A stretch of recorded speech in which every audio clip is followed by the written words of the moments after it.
बच्चों, क्या है कैनिजारो रिएक्शन। कैनिजारो रिएक्शन क्या होता है, सबसे पहले ये जानना है कि कैनिजारो रिएक्शन कौन सा फंक्शनल ग्रुप देता है। तो कैनिजारो रिएक्शन एल्डिहाइड देता है। कौन देता है बच्चों, एल्डिहाइड देता है। अब एल्डिहाइड में भी सेलेक्ट करना है कौन सा एल्डिहाइडी ग्रुप कैनिजारो रिएक्शन देता है। तो वे एल्डिहाइडी ग्रुप कैनिजारो रिएक्शन देते हैं बेटा जिस एल्डिहाइडी ग्रुप के पास अल्फा कार्बन न हो। मीन्स अल्फा कार्बन नहीं होगा तो अल्फा हाइड्रोजन भी नहीं होगा। मेरी बात समझ में आ रही बच्चों।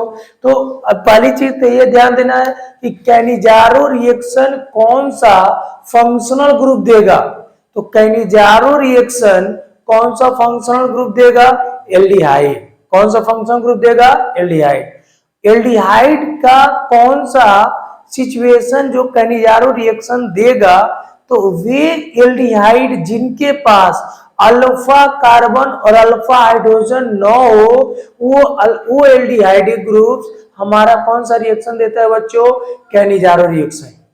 अब दूसरा क्वेश्चन आता है कि कैनिजारो रिएक्शन किसके प्रेजेंट में होता है। तो कैनिजारो रिएक्शन कॉन्सेंट्रेट NaOH या कंसंट्रेट KOH के प्रेजेंट में होता है। कंसंट्रेट NaOH या कंसंट्रेट KOH के प्रेजेंट में होता है। मेरी बात समझ में आ गई होगी बच्चों। फिर दूसरा केस याद करना है कि देखो दो ही ऐसे एल्डिहाइड है जिनके पास अल्फा हाइड्रोजन नहीं है। पहला है फॉर्मेल्डिहाइड और दूसरा है बेंजाल्डिहाइड। मतलब दो एकदम अपने दिमाग में रख लो बच्चों कि अगर कैनिजारो रिएक्शन कौन सा एल्डिहाइड देगा, तो वे एल्डिहाइड जिनके पास अल्फा हाइड्रोजन न हो। और दूसरी चीज, दो ही एग्जांपल्स हैं ऐसे एल्डिहाइड का, एक है कौन, बेंजाल्डिहाइड और दूसरा क्या है बच्चों, फॉर्मेल्डिहाइड। बेंजाल्डिहाइड और फॉर्मेल्डिहाइड। क्लियर हुआ बच्चों। मैंने अभी बताया कैनिजारो रिएक्शन किसके प्रेजेंट में होगा, या तो NaOH या तो KOH। क्लियर हुआ बच्चों। कैनिजारो रिएक्शन के दौरान एल्डिहाइड मतलब दो मोल्स हम लोग लेते हैं, वे एल्डिहाइड जिनके पास अल्फा हाइड्रोजन ना हो। क्लियर हुआ बच्चों। और देखो एक मोल एल्डिहाइड ऑक्सीडाइज होगा और एक मोल एल्डिहाइड रिड्यूस होगा। क्लियर हुआ बच्चों। एक मोल एल्डिहाइड ऑक्सीडाइज होगा और एक मोल एल्डिहाइड रिड्यूस होगा। आप लोग को बड़े अच्छे से क्लियर होगा कि जब एल्डिहाइड ऑक्सीडाइज होता है मींस अपना जब ऑक्सीडेशन कराता है तो कन्वर्ट हो जाता है कार्बोक्सिलिक में। तो जब कार्बोक्सिलिक एसिड बनेगा तो वो कार्बोक्सिलिक एसिड से NaOH या KOH रिएक्ट करके एक कार्बोक्सिलेट का साल्ट बना लेगा। क्या बना लेगा बच्चों, कार्बोक्सिलेट का साल्ट बना लेगा। और जब एक मोल एल्डिहाइड बच्चों रिड्यूस होगा तो कन्वर्ट हो जाएगा एल्कोहल में। किसमें कन्वर्ट होगा बच्चों, एल्कोहल में। और ये केमिकल रिएक्शन क्या कहलाता है, कैनिजारो रिएक्शन कहलाता है। क्या कहलाता है बच्चों, कैनिजारो रिएक्शन कहलाता है। मेरी बात समझ में आ रही है। एक मोल एल्डिहाइड ऑक्सीडाइज होगा और एक मोल एल्डिहाइड रिड्यूस होगा। और आपको पहले से पता है कि जब एल्डिहाइड का ऑक्सीडेशन होगा तो एल्डिहाइड कार्बोक्सिलिक में जाएगा, और जब एल्डिहाइड का रिडक्शन होगा तो किस में जाएगा प्यारे बच्चों, एल्कोहल में जाएगा। किस में जाएगा, एल्कोहल में। और जब एक ही सब्सटेंस ऑक्सीडाइज और रिड्यूस दोनों हो रहा है तो इस तरह के केमिकल रिएक्शन को अगर रेडॉक्स रिएक्शन के बिहाफ पे आपको जानना है तो कहोगे कि ये डिस्प्रपोर्शनेशन रेडॉक्स रिएक्शन है।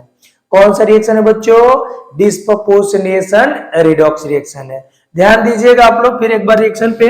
देखो ये दो मोल एल्डिहाइड लिया गया है तो एक कॉन्सेंट्रेट NaOH के प्रेजेंट में एक मोल एल्डिहाइड ऑक्सीडाइज होगा कार्बोक्सिलिक एसिड में। वो कार्बोक्सिलिक एसिड NaOH से रिएक्ट करके सोडियम फॉर्मेट बना लेगा, एक साल्ट, सोडियम फॉर्मेट। और एक मोल जो एल्डिहाइड है वो किस में रिड्यूस होगा बच्चों, एल्कोहल में, जो क्या बन जाएगा, मेथेनॉल। क्या बन जाएगा, मेथेनॉल। सेम वही क्राइटेरिया यहाँ पे भी अप्लाई करोगे। देख लो, एक चीज तो मैंने भी बताया कि कई बच्चे ऐसे जिनको अल्फा कार्बन ही आइडेंटिफाई करने नहीं आ रहा है। देखो बेटा, अगर इस फॉर्मेल्डिहाइड को ऐसे लिखोगे HCOOH, तो यहाँ पे नेक्स्ट कार्बन नहीं है। अगर एक और कार्बन होता है, जैसे देख लो यहाँ पे CH3CHO है, तो एक कार्बन पे फंक्शनल ग्रुप लगा हुआ है। तो जिस कार्बन से फंक्शनल ग्रुप लगा होता है बच्चों, उस कार्बन को हम लोग अल्फा कार्बन कहते हैं। और अल्फा कार्बन पे जितने हाइड्रोजन होते हैं उनको हम लोग अल्फा हाइड्रोजन कहते हैं। क्या कहते हैं प्यारे बच्चों? अल्फा हाइड्रोजन कहते हैं। तो यहाँ पे देख लो, अगर इस कार्बन की बात होती है तो एक कार्बन के पास देख लो बेटा कि एक कार्बन अल्फा कार्बन तो है इसके पास, देख रहे हो ना, एक, क्योंकि जिस कार्बन से लगा, लेकिन यहाँ पे 1 2 3 और एक डबल बॉन्ड है, तो एक बैलेंसी कार्बन का कंप्लीट हो रहा है, कोई हाइड्रोजन नहीं है। तो जब अल्फा हाइड्रोजन नहीं रहेगा और अल्फा कार्बन रहेगा भी, तो वो रिएक्शन हमारा क्या होगा, क्या देगा बच्चों? कैनिजारो रिएक्शन देगा।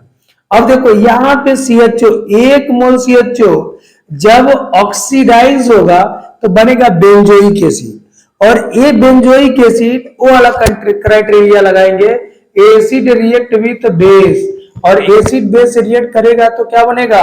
साल्ट और वाटर, ये वाला क्राइटेरिया बन जाएगा। तो जब हम लोग इसका ऑक्सीडेशन कराएंगे तो पहले बना कार्बोक्सिलिक एसिड, लेकिन पुनः इससे रिएक्ट करके सोडियम बेंजोएट बन गया। क्या बन गया बच्चों? Sodium benzoate. याद रखिएगा, सोडियम बेंजोएट का यूज हम लोग फूड प्रिजर्वेशन में करते हैं। सोडियम बेंजोएट का यूज हम लोग कहां करते हैं प्यारे बच्चों? तो फूड प्रिजर्वेशन में करते हैं। और 1 मोल बेंजल्डिहाइड हमारा, देखो इसका ऑक्सीडेशन किस में हो जा रहा है, सॉरी रिडक्शन किस में हो जा रहा है? एल्कोहल में। तो नाम लिखोगे तो क्या होगा? 1 फेनिल मेथेनॉल। 1 फेनिल क्या होगा बच्चों नाम? 1 फेनिल मेथेनॉल। क्या नाम होगा बच्चों? 1 फेनिल मेथेनॉल। थैंक यू बच्चों, क्योंकि मुझे लग रहा है कि कैनिजारो रिएक्शन, अगर जो बच्चा इस वीडियो को लास्ट तक देख ले रहा है, अब वो कैनिजारो रिएक्शन अगर एग्जाम में आ गया तो 100% कर लेगा। थैंक यू बच्चों, थैंक यू।